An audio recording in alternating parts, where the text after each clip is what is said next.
Good morning, সেগুন জোহার বন্ধুরা। সবাই বলছে খেলা হবে, খেলা হবে, খেলা হবে। আমিও বলি খেলা হবে। তো খুড়া তো খেলাতে নাম লিখেই নিল। তো হ্যাঁ খুড়া, টিম তো এন্ট্রি করে নিলি আমরা। তো কেমন খেলা হবে? এদিকে তো আমি খেলার আগে একটুকু ভাবতে বসলি। ভাবে তো আমি তো চমকে যাচ্ছি। এদিকে আমাদের যে টিমটা আছে, এই টিমটার মধ্যে এদিকে দেখি আমাদের জার্সি নাই, আমাদের বুট নাই, আমাদের কোনো কি বলে আমাদের হচ্ছে কিছুই নাই। আর এদিকে খাওয়া জুটছে না ঠিক করে। আর এদিকে তো মাঠে টুকু গেছিলি, মাঠে খবর নিয়ে দেখলি ওদের লাইন্সম্যানও ওদের লেফারি ওদের। হ্যাঁ, সবাই যদি ওদের হয়, সবাই সব টকেই তো লিয়ে নিয়েছে, তো কেমন খেলা হবে? এদিকে দেখি পাড়ায় আমাদের টিমের মদনাবাড়ি তো পাল্হাই দিয়েছে, ওদের হয়ে খেলবে, আমাদের হয়ে নাই খেলবে। এদিকে আমাদের ঝংলা হাঁসদা তো খেলবে নাই বলছে, গাড়িয়া খাবে সেদিন। আর এদিকে লসু মাহাতো তো কোন দিকে যাবে এখনো বলছে নাই, তবে আমাদের দিকে নাই খেলবে। তো খুড়া, খেলা হবে তো কেমন খেলা হবে? এই খেলা আমি নাই খেলবো, এটা এমন খেলা হবে নাই হবে। তো নমস্কার বন্ধুরা, আপনাদের কাছে যেটা আমি বলতে চাইছি সেটা পরিষ্কার করে শুনুন। আমরা চোখের সামনে 2-4 দিনের মধ্যে আমরা লোকসভা ইলেকশন আমরা দেখতে পাচ্ছি। এই লোকসভা ইলেকশনে একটা জিনিস খুব তাৎপর্যভাবে আমরা যেটা লক্ষ্য করছি, এখানে দুটো গোষ্ঠীর মধ্যে লড়াই হচ্ছে। একটা হচ্ছে আমাদের প্রাকার্য গোষ্ঠী বা দীর্ঘদিন ধরে অবহেলিত, বঞ্চিত, শোষিত, নিপীড়িত গোষ্ঠী। আর একদিকে যারা ইউএসিয়ান গোষ্ঠী, যারা বারে বারে শুধু বলছে খেলা হবে, খেলা হবে, খেলা হবে। হ্যাঁ, তবে এটা কেমন খেলা হবে? যে খেলাতে আমাদের হাতে কোনো জার্সি নেই, যে খেলাতে আমাদের বুট নেই, আমাদের আঙ্কেল নেই, আঙ্কলেট নেই, আমাদের কিছুই নেই। সোজা মোদ্দা কথাই বলতে চাইছি, গণতন্ত্রের যে 4টা স্তম্ভ হয়, প্রথম স্তম্ভ, যে স্তম্ভগুলো আমরা সব থেকে ভালো জানি, সেটা হচ্ছে জুডিশিয়ারি। এই খেলায়, ভোটের খেলায় মারপিট কাটাকাটি করার পর যখন কোর্টে যাবেন, তখন দেখবেন আপনার একটাও এসসি, এসটি, ওবিসি আপনার কোনো জজ নেই। সমস্ত জজ হচ্ছে তাদের, প্রায় 98% জজ হচ্ছে শুধু আপার কাস্ট ব্রাহ্মণদের। আপনার নেই। আপনি বিচার পাবেন, আপনি তো ছাপাচ্ছেন খেলা হবে, খেলা হবে, খেলা হবে। আপনি ছাপাচ্ছেন খেলা হবে, খেলা হবে, খেলা হবে। খেলতে যান, কিন্তু যখন ঠ্যাং ভেঙে পড়ে আসবেন, তখন বিচার পাবেন, বিচার পাবেন না। নেক্সট কি আছে? নেক্সট হচ্ছে যেটা জুডিশিয়াল সিস্টেম, পর হচ্ছে আমাদের যেগুলো হচ্ছে অ্যাডমিনিস্ট্রেটিভ সেকশন, আমাদের আইএএস, আমাদের আইপিএস, যারা পুরো পলিটিক্যাল সিস্টেমটাকে, ইলেকশন কমিশন যারা কন্ট্রোল করে, সেখানে আপনার লোক আছে না মশাই? আপনার এসসি, এসসি, ওবিসির কোনো লোক নেই।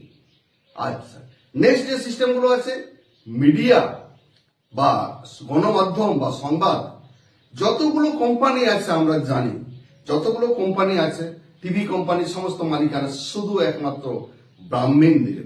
আপনার নেই। আপনার খবর কে করবে মশাই? আপনার কেউ করবে না। আর যদি বলেন লেজিসলেটিভ সিস্টেম, যেটা আমাদের এমপি এমএলএ, হ্যাঁ, এখানে আপনি বলতে পারেন অমুক হাঁসদা, ঝংলা হাঁসদা, মংলা টুডু তো এমএলএ আছে আপনার মশাই। এগুলোকে এমএলএ বলে না, এগুলোকে এলএমএলএ বলে। তা সেই এলএমএল এর কন্ট্রোলটা আপনার হাতে নেই। তাহলে এই যে গণতন্ত্রের যে স্তম্ভগুলো আপনার হাতে নেই, একই সাথে যদি সব থেকে বড় স্তম্ভের কথা আমরা বলি, সেটা হচ্ছে অর্থনীতি স্তম্ভ। আপনার টাকা আছে, হ্যাঁ, এখানে আমি যে কথাটা খুব সহজভাবে বলতে আসছি, সেটা হচ্ছে ইলেকট্রাল বন্ডিং সিস্টেম। আপনারা কম বেশি সবাই জানেন, এই যে লোকসভা নির্বাচন যে খেলা হবে, খেলা হবে করে ঝাপাচ্ছেন, আপনিও খেলতে চাইছেন, বুড়ো বয়সে আপনারা তো খেলার জন্য অনেকে নামও লিখে ফেলেছেন, কিন্তু কার সাথে খেলতে চাইছেন? একদিকে দেখুন, আপনি ভারতবর্ষের মধ্যে 3টে সর্ববৃহৎ রাজনৈতিক কোম্পানি যদি বলেন, সেক্ষেত্রে আমরা এই মুহূর্তে দেখতে পাচ্ছি ভারতীয় জনতা পার্টি, তার হাতে কত টাকা ঢুকেছে? মোর দেন 6,000 কোটি টাকার উপর ইলেকট্রাল বন্ড। তো ইলেকট্রাল বন্ড এটা আবার কি জিনিস? আপনারা বলবেন ডাক্তার কৃষ্ণ আবার কোথা থেকে সব নতুন নতুন জিনিস আবিষ্কার করছে। ইলেকট্রাল বন্ড হচ্ছে ভেরি সিম্পল, একদম সোজা কথায় বলছি। আজকে যে ওষুধ আপনি 10 টাকায় কেনার কথা, সেটা সান ফার্মা, এদিকে হচ্ছে সিপ্লা, এদিকে হচ্ছে আপনার হচ্ছে যতগুলো ডক্টর রেড্ডি সবচেয়ে বেশি টাকা দিচ্ছে, আপনারা জানেন। ডক্টর রেড্ডি এরা কি করছে, এরা আপনার ওষুধের দামটাকে 4 গুণ বাড়িয়ে দিয়ে সেই টাকাটা রাজনৈতিক মাঠে রাজনৈতিক দলকে সরাসরি দিয়ে দিচ্ছে। এবং 2 নম্বর আছে আমাদের অবশ্যই পশ্চিমবঙ্গের তৃণমূল কংগ্রেস, এবং 3 নম্বর আছে জাতীয় কংগ্রেস। এই 3 জনের হাতে সমস্ত কোম্পানির সমস্ত মুনাফা এবং মুনাফাহীন সমস্ত টাকাই চলে গেছে, এদের পকেটে ঢুকে গেছে। আপনার হাতে কত টাকা আছে, আপনি কালকে খাবেন কি সেটা ঠিক নেই, আপনার ইলেকট্রাল বন্ড। তো আপনার কি মনে হয় যে খেলা হবে খেলা হবে খেলা হবে করে ঝাঁপিয়ে মাঠে নেমে পড়লাম? হ্যাঁ, খেলা আমরা হয়তো এই মুহূর্তে বন্ধ করতে পারবো না, খেলা হয়তো হবেই, তবে সেই খেলা হবে শুধু কচু কাটার খেলা। এই খেলা কোনো একতরফার আরেকটা পক্ষকে মারার খেলা, এই খেলা কোনো নিরপেক্ষ খেলা নয়। তো যাই হোক বন্ধুগণ, আপনারা জানেন, যদি আমি যেটা বারে বারে বলেছি, যদি আমরা আদিবাসী স্ট্যাটাসটা আজকে পেতাম আমরা ইউনাইটেড নেশনের কাছ থেকে, জেনিভা থেকে, তাহলে এই যে আমরা পিছিয়ে পড়া এত বৃহৎ, প্রায় ভারতবর্ষের 85% জনগণ যারা আছে আমরা পিছিয়ে পড়া, আমরা এই খেলাটা অন্যভাবে খেলতে পারতাম। এখানে আমাদের এই খেলায় পুঁজিপতিরা আমাদের জমি দখল করেছে, সেখানে জন্য আমাদের ইউনাইটেড নেশন আসতো, অনেক কিছু হতো। তো যাই হোক, আপনারা যারা খেলতে চাইছেন এই অসম খেলা, কোনো আমি বাধা দেব না, আপনারা খেলুন। কিন্তু একটা জিনিস মাথায় রাখবেন যে আপনি যাদের নিয়ে মাঠে যাচ্ছেন, আজকে ঝংলা হাঁসদা, আজকে হচ্ছে আপনার আছে মংলা বাউরি, কি আপনার লসু মাহাতো, আপনি মাঠে হয়তো কতজনকে পাবেন সন্দেহ আছে। তারপর আপনার বুট নেই, আপনার পেটে খাবার ঠিক মতো জোটেনি। সোজা কথা, ইলেকট্রাল বন্ডে আপনি দেখান পিছিয়ে পড়া যতগুলো জাতিগোষ্ঠীর রাজনৈতিক দল আছে কিংবা নির্দল হয়ে দাঁড়াতে চাইছেন, আপনারা 1 টাকাও ইলেকট্রাল বন্ড পেয়েছেন না? মশাই, আপনাদের কেউ টাকা দেবে না। আপনার গণতন্ত্রের 4টা স্তম্ভ আপনার নয়, টাকা আপনার নয়, আপনি কেমন খেলা খেলতে চাইছেন? তো যাই হোক, এই খেলা সবাই বলছে খেলা হবে খেলা হবে, আমরাও খেলার জন্য মাঠে নেমেছি।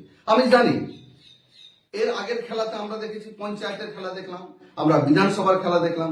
তবে হ্যাঁ, সৌভাগ্যের একটা বিষয়, এই খেলাতে এই মুহূর্তে আমাদের যারা পিছিয়ে পড়া আদিবাসী ভাই বোনরা, বিশেষ করে এসটি সমাজ ভিতর থেকে খেলছে না। আপনারা জানেন, গত ভোটেও আপনারা পঞ্চায়েত এবং বিধানসভা দেখেছেন, কোনো এসটি কেউ মারা যায় না। কারণ হচ্ছে যেটুকু হোক ঝংলা টুডু মোংলা টুডু কি যাকেই বলুন, ওই ধামসানে টুকটাক সব পার্টির কাছ থেকে মদের বোতলটা কালেকশন করে নিয়ে ধামসায় বাজাবে, কিন্তু আপনার হয়ে খেলবে না। এটা আমি এর আগেও বলেছি। শুধু ওটা একমাত্র ওই যখন ব্রাহ্মণ সরকার ছিল, তারা ওই খেলা হবে করে খেলিয়েছে, যত রক্ত ঝরিয়েছে, তারপর থেকে আর আদিবাসী মরে না। এসসিদের যদি দেখি আমরা, এই গত পঞ্চায়েত ভোট, গত লোকসভা ভোটে আমরা তাদেরও মরার হারটা অনেক কম দেখেছি। খেলা হবে করে অতখানে ঝাঁপায় না, কারণ এরাও বুঝে গেছে এই খেলাটা শুধু এক তরফের খেলা, একজনকে মার্ডার করার খেলা। এই খেলা কোনো নিরপেক্ষ খেলা নয়। তাদের সংখ্যাও কমেছে। এখন সবথেকে বেশি যারা মারা যাচ্ছে, হ্যাঁ, আমরা এই পিছিয়ে পড়া জাতিগোষ্ঠীর মধ্যে আমি আগেও বলেছি, যারা নিজেদের অতি চালাক ভাবে, সেটা হচ্ছে ওবিসি সম্প্রদায়। এবং গত পঞ্চায়েত ভোটেও দেখেছি আমরা, বিধানসভা ভোটেও দেখেছি আমরা, হয়তো লোকসভা ভোটেও ট্রেনটা অব্যাহত থাকবে। তারাই মারা যাচ্ছে, তারাই খেলছে। তো যাই হোক, যদি আমরা ভারতীয় গণতন্ত্রকে সত্যিই ভালোবাসি, সত্যিই যদি আমরা বিশ্বাস করে থাকি, তাহলে আমাদের জন্য বাবা সাহেব কি লিখে গেছেন, আমরা আদিবাসী লোকজনের জন্য যেটা লিখে গেছেন, পঞ্চম তফসিলে আমাদের এরকম ইলেকশনে লড়ার কথা কোনোভাবে লেখা নেই। আপনারা জানেন, অনেকেই হয়তো আপনারা পুনা চুক্তি পুনা প্যাক্টের আপনার ইতিহাস পড়েছেন। তো যাই হোক, পঞ্চম তফসিলতে কি শর্ত লেখা আছে? পঞ্চম তফসিলতে এটাই লেখা আছে যে আদিবাসী সমাজ গোষ্ঠীর মধ্যে কোনো ইলেকশন হয় না, বদলে কি আছে আমাদের সিলেকশন আছে। সিলেকশনটা কেমন আমি সহজ উদাহরণ দিয়ে বলছি। আমি যদি কোনো একটা আদিবাসী পাড়া হয়, আমার বাঁকুড়া জেলার সারেঙ্গার পাড়ার কথা বললাম, সেখানে আমার পাড়া থেকে আমরা আমাদের যিনি নির্বাচিত প্রতিনিধি, তাকে আমরা গ্রাম থেকে সিলেকশন করে পাঠাই। তিনি মাঝি হন, তিনি আমাদের গোডেত হন, তিনি আমাদের পারানিক হন, তিনি আমাদের পারগানা হন। এগুলোকে সিলেক্টেড করে আমরা আমাদের যে পঞ্চম তফসিল যে কাউন্সিল হয় সেখানে আমরা পাঠাই এবং সেখান থেকে নির্বাচিত প্রতিনিধি নয়, selection as a selection candidate হিসেবে পাঠানো হয় এবং সেই সিলেকশনে তিনি এরপর আমাদের যে পলিসি তৈরি করেন এমএলএ বা পঞ্চায়েতের লোকজনের যেমন হয় সেটা পরিচালনা করবেন। এরপর এটার জন্যই আমি বলতে চাইছি, আদিবাসী সিস্টেম যদি আমরা পঞ্চম তফসিলকে লাগু করি তাহলে পঞ্চম তফসিলে আমাদের কাউকে সিলেকশনে পাঠানোর জন্য কাউকে আমাদের বোম মারতে যেতে হবে না, কাউকে টাকা দিয়ে কিনতে হবে না, কাউকে আমাদের বাড়ি আগুন জ্বালিয়ে দিতে হবে, কাউকে রেপ করতে হবে না। কাজেই আমাদের সংবিধানের পঞ্চম তফসিলতে যে কথা লেখা আছে সেখানে হচ্ছে যে সিলেকশন করে আমাদের ক্যান্ডিডেট যাবে, নট ইলেকশন। কাজেই আমি আমার আপামর আদিবাসী পিছিয়ে পড়া বাউরি মাহাতো মাচো মেথর মুচি কামার সমস্ত ভাই, আমাদের আদিবাসী যে ভাইগুলো আছে সবাইকে আমি পিছিয়ে পড়া অনেক আমাদের মুসলিম ভাইও আছে যারা আমাদের পিছিয়ে পড়া, তাদের সব ভাইকে বলছি আমাদের সমাজের সিস্টেমে পঞ্চম তফসিলের মধ্যে যে সিলেকশন প্রসিডিউর লেখা আছে আমরা পঞ্চম তফসিলটাকে আমরা লাগু করার চেষ্টা করি। কারণ এই খেলা আমরা জিততে পারবো না, এই অসম যেখানে আমাদের গণতন্ত্রের 4টে স্তম্ভ নেই, যেখানে আমাদের টাকা নেই, ইলেকট্রাল বন্ড নেই, এই খেলা খেলতে পারবো না। আমাকে ক্ষমা করুন, আপনারা যারা খেলতে চাইছেন খেলুন, এই খেলা আমাদের পক্ষে নয়। যদি কেউ আদিবাসী মূলবাসী আমরা ভাই বোন যারা আছে যারা পঞ্চম তফসিল, এটা সংবিধানের পঞ্চম তফসিলতে পরিষ্কারভাবে আমাদের যে অধিকার দেওয়া আছে ক্ষমতা দেওয়া আছে আর যে ইমপ্লিমেন্ট হচ্ছে না, আমাদের চালু করতে দেওয়া হচ্ছে না, যদি সেটাই বিশ্বাস রাখেন তাহলে আমরা ওই পঞ্চম তফসিল খেলা খেলবো। এই খেলা খেলার মতো কোনো সদিচ্ছা একতরফা ভাবে একজনকে জিতিয়ে দেওয়া হবে এমন খেলা আমি খেলতে চাই না। এই খেলা নাই হবে। লাস্টে সবাইকে জোহার এবং সংগ্রামী অভিনন্দন জানাচ্ছি। সঙ্গে বলছি কিছু লোক হয়তো ভুল করেছিল, ওরা ভুল করেছিল, ওরা বুঝে নাই, লোকের হুচুকে কারো কথাই কারো প্রলোভনে সে চলে গেছিল। তারা যখন স্বেচ্ছায় এসেছে এবং ঝান্ডার তলে তারা স্বীকার করেছে আমাদের ভুল হয়েছে, তার জন্য তারাকে আমরা সবাইকে ক্ষমা করে দিলাম এবং আগামী দিনে সবাই শ্রদ্ধার সঙ্গে আগামী দিনে যে আমাদের লড়াই যে সংগ্রাম অর্থাৎ যে এই লোকসভা, ওই লোকসভা মানে এখানে আমাদের একটা নির্বাচন, এই 18তম এই পুরুলিয়া লোকসভা কেন্দ্রে আমরা কী করে এই পুরুলিয়ার বিকাশ, পুরুলিয়ার ডেভেলপমেন্ট, পুরুলিয়ার শোষণ বঞ্চনা অবহেলার বিরুদ্ধে আমরা লড়াই করব। আমি যদিও আজকে আদিবাসী কমিশনের প্রার্থী কিনব, কিন্তু এখানে আমাদের হর মিটান তারা সবাই আছেন, আমাকে সবাই সহযোগিতা করে আমাকে কী করে জিতাবে তার জন্য সবাই লড়ছে এবং সবাই সংগ্রাম করছে। আমি চাইব সেইটাই যে আগামী দিনে আমরা পুরুলিয়ার শোষণ বঞ্চনা অবহেলা এবং যে উপনিবেশ হিসাবে স্বীকার করছে আজকে উচ্চবর্ণীয় বাবুরা, তা আমরা চাইব তাদের বিরোধিতা করে আমরা কী করি এখানে পুরুলিয়াকে আমরা বানাবো আমাদের মতো করে। বিভিন্ন সংগঠনের বহু মানুষ ভারতীয় জনতা পার্টিতে যোগদান করছেন। আপনারা দেখেছেন তৃণমূল কংগ্রেস সিপিএম এবং আদার্স যে সামাজিক সংগঠনের থেকে রাজনৈতিক সংগঠনে পরিণত হয়েছে সেই সংগঠন থেকেও বহু লোক আছে। এটা হচ্ছে জনসমুদ্র হচ্ছে ভারতীয় জনতা পার্টি। হাজারে হাজারে মানুষ আসছে, এক দুজন আবার ফিরে যাচ্ছে, হয়তো যে আশা নিয়ে আসছে সেই আশাটা দেখতে পাচ্ছে না, সেই আশাটা পূর্ণ হবে না, কি ভাবছে, এরকম হতে থাকবে। ভোটের সময় এরকম স্বাভাবিক আছে, অস্বাভাবিক কিছু নাই। আমি গিয়েছিলাম, আমি ভুল সেখানে গিয়েছিলাম বুঝলে, জানি আমি না পৌঁছল না, জানি না যে কি হয়েছিল কি নাই, গিয়েছিলি আমি পেছনে ছিলি বুঝলো, আমার থেকে বলতে বলতে কিছু ছিল না বুঝলে, আমি ভুল করে গেছি। আমি সে গ্রামের লোক, গ্রামের থেকে আছি, আমি সমাজ থেকে আছি, লড়াই করবে সমাজ থেকে, গায়ের সব সমাজ আছে, আমার সমাজের থেকে আছি।